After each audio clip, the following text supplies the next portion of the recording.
23वां श्लोक देखो क्या कह रहा है। अनाकृष्टस्य विषये विद्यानां पारदृश्मनः तस्य धर्मेतरासीत् मृद्धत्वं जरसा बिना।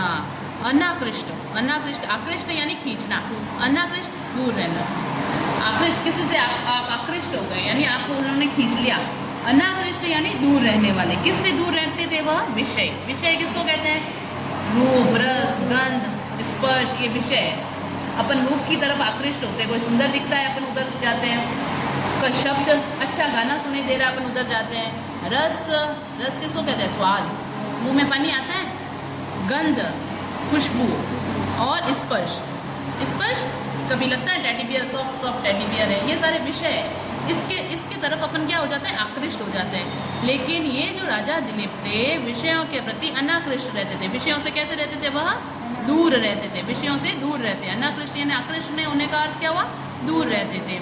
विद्यानाम पारदृश्मनः, और विद्या, वेद, वेदांग आदि जो थे उसमें क्या थे? पारदृश्मन, पारंगत, विद्याओं में पारंगत थे, विषयों से वे दूर रहने वाले थे।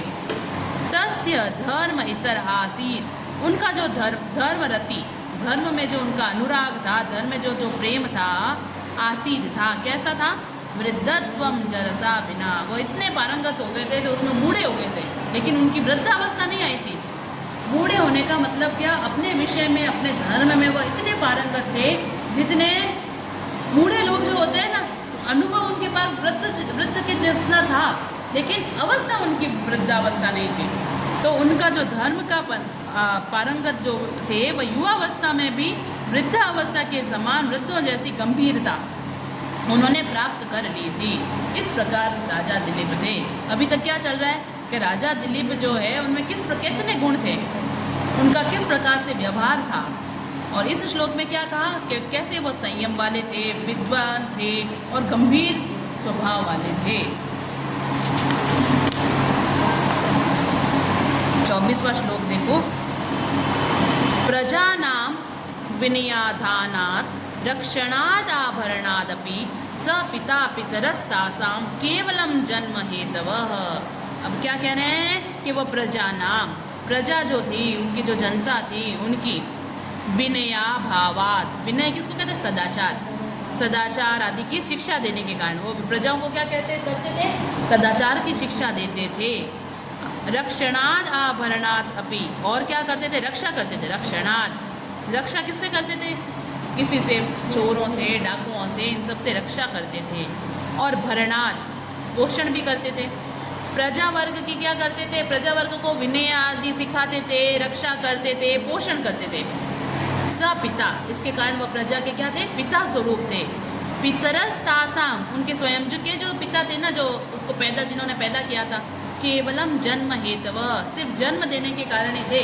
उनके खुद के जो स्वयं के पिता थे वो तो उनके जन्म देने के ही कारण उनके पिता कहलाते थे।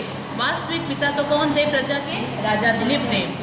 प्रजाओं को शिक्षा प्रदान करते थे, रक्षा करते थे और भरण पोषण भी राजा दिलीप ही करते थे। तो उनके स्वयं के जो प्रजा के पिता थे वो तो केवल उनके जन्म हेतु, जन्म का ही कारण थे कि उनको उत्पन्न कर दिया, इसलिए वो उसके पिता है। बाकी जो कर्तव्य निर्वाह जो था प्रजा के लिए, सारा के सारा कौन करते थे? राजा दिलीप करते थे। इसलिए प्रजा के वह कैसे हुए? प्रतातुल्य हो गए। 25वां श्लोक देखो। स्थित्यै दंडयतो दंडयान परिणेतु प्रसूतये अप्यर्थ कामो तस्यास्तां धर्म एव मनीषिणः। और क्या कार्य करते थे राजा दिलीप? अर्थ और काम और धर्म से युक्त थे। क्या करते थे? स्थित्यै दंडयान, दंडयत यानी जो जिनको दंड देने के लायक हो ऐसे अपराधियों को क्या करते थे? दंडयान, दंड देते थे। जो अपराधी थे, जो दंड के लायक थे, तो वो क्या करते? उनको क्या करते थे? दंड देते थे। स्थिति बनाने के लिए, स्थिति बनाए रखने के लिए, यानी अपनी लोक मर्यादा की रक्षा के लिए, लोक व्यवहार बना रहे, अपना शासन अच्छी तरह से चले, इसलिए जो दंड के योग्य लोग होते थे उनको दंड देते थे। परिणेतु प्रसूतये, परिणेतु विवाह किसके लिए किया था? परिणय किसको कहते हैं? हाथ जोड़ना। परिणय संस्कार किसको कहते हैं? विवाह को कहते हैं। विवाह किसके लिए वो किया था? प्रसूतये, ताकि संतान की प्राप्ति हो सके।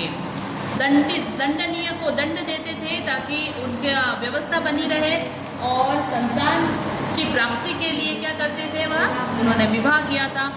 अपि अर्थ कामौ तस्याः, कि अर्थ और कामना के भी सेवन किसके लिए करते थे, धर्म एवं मनीषिणः, अर्थ और काम का भी सेवन धर्म में नियंत्रित रह के ही करते थे। अर्थात अगर अर्थ की प्राप्ति कर रहे हैं, पैसे कमा रहे हैं, तो वो भी धर्म के अनुसार करते थे, काम भी धर्म के अनुसार करते थे।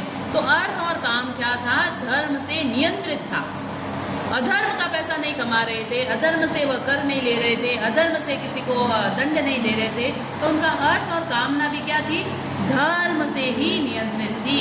उन मनीषिणा यानी उस राजा दिलीप की क्या, वापस समझो, स्थिति के लिए अर्थात अपने लोग मर्यादा बनी रहे, अपना शासन व्यवस्था की स्थिति अच्छी रहे, इसलिए दंडनीय लोगों को दंड देते थे।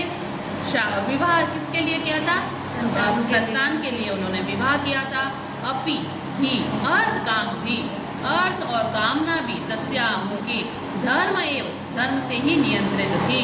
धर्म के दायरे में रहकर ही अर्थ और काम का सेवन करते थे। ऐसे राजा दिलीप थे।